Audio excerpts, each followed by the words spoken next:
সূরা কাউসার পড়ে হাতের বৃদ্ধাঙ্গুলে ফু দিলে যে কেউ আপনার বাধ্য হয়ে যাবে। এটা পবিত্র কোরআনুল কারীমের একটি সূরা। পবিত্র কোরআনুল কারীমের ভিতরে ছোট্ট একটি সূরা হচ্ছে সূরাতুল কাউসার। অনেক সময় আমাদের স্বামী আমাদের কথা শুনে না। অনেক সময় কিছু মায়েরা কিছু বোনেরা আমাদেরকে ফোন দিয়ে থাকেন, হুজুর আমার স্বামী পরকীয়ায় লিপ্ত হয়েছে, আমার স্বামী বিভিন্ন মেয়েদের সাথে কথা বলে থাকে। অনেক সময় প্রবাসী ভাইরা আছেন, তারা বলেন আমার স্ত্রী আমার কথা শুনে না, আমার স্ত্রী আমার টাকা নিয়ে ফুর্তি করে অন্যদের ছেলেদের সাথে কথা বলে, কিন্তু সে আমার কোনো কথা শুনে না। এই বিভিন্ন ভাবে যদি তারা অন্যভাবে চলে যায়, তাহলে স্ত্রীকে বাধ্য করার জন্য অথবা স্বামীকে বাধ্য করার জন্য এই চমৎকার একটি আমল যদি আপনি করতে পারেন, আমি আপনাদেরকে জানিয়ে দিব এই নিয়মটা কিভাবে করবেন। আবার অনেক সময় সন্তান কথা শুনে না, অফিসের বস শুধু আপনার উপর অত্যাচার করে, জুলুম করে, নির্যাতন করে, যার কারণে আপনি কঠিন বিপদের ভিতরে পড়ে আছেন। যদি আপনি এই আমলটা করতে পারেন, অবশ্যই আল্লাহ তাআলার পক্ষ থেকে সুন্দর একটা ফলাফল আসবে। 21 দিন এই আমলটা করবেন। আমলটি করবেন কিভাবে আমি আপনাদেরকে ভালো করে বলে দিচ্ছি। প্রথমে আপনি ওযু করবেন, পবিত্র অবস্থায় থাকবেন, অবশ্যই পবিত্র থাকতে হবে। এরপর আপনি ফজরের নামাজের পরে অবশ্যই ফজরের নামাজ পড়বেন, কারণ ফজরের ভিতরে বরকত রয়েছে।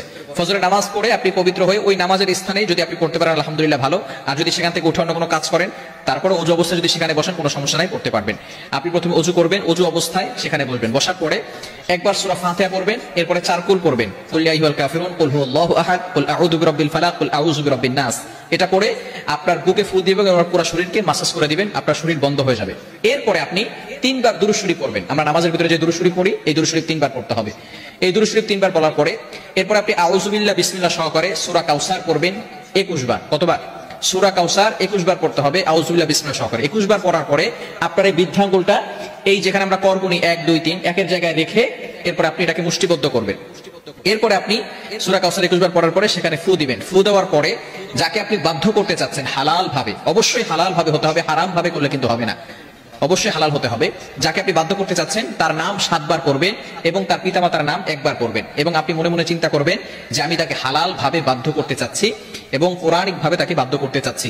এরপরে এইভাবে অনেক সময় ধরে রেখে, কিছু সময় ধরে রেখে আপনি আবারও 3 বার দুরূদ শরীফ পড়বেন, তারপরে হাতটাকে ছেড়ে দিবেন। এরপর আপনি আল্লাহ তাআলার কাছে দোয়া করবেন। এই আমল যদি আপনি করতে পারেন ইনশাআল্লাহ 21 দিন টানা আমল যদি করতে পারেন, অবশ্যই আল্লাহ তাআলার পক্ষ থেকে ভালো একটা ফলাফল আসবে। তবে এটা হালাল ভাবে করতে হবে, ইয়াকিনের সাথে করতে হবে। যদি কারো ইয়াকিন না থাকে, কোরআনের প্রতি যদি কারো বিশ্বাস না থাকে, তাহলে কিন্তু কঠিন মুসিবতের ভিতরে পড়ে যাবেন। ইয়াকিন থাকতে হবে কোরআনের প্রতি এবং আল্লাহর প্রতি যে আল্লাহ তাআলা অবশ্যই আমাকে এই কোরআনের মাধ্যমে সাহায্য করবেন।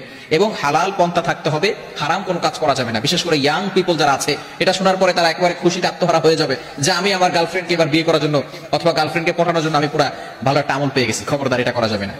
এটা যারা হালাল ভাবে, স্বামী কথা শুনে না অথবা স্ত্রী কথা শুনে না, সন্তানরা কথা শুনে না, হালাল ভাবে যদি আপনি কাউকে বাধ্য করতে চান এই আমলটা করতে পারেন। হারাম ভাবে করলে কোনো ফায়দা হবে না। আল্লাহ পাক রব্বুল আলামিন আমাদের সকলকে বুঝার তৌফিক দান।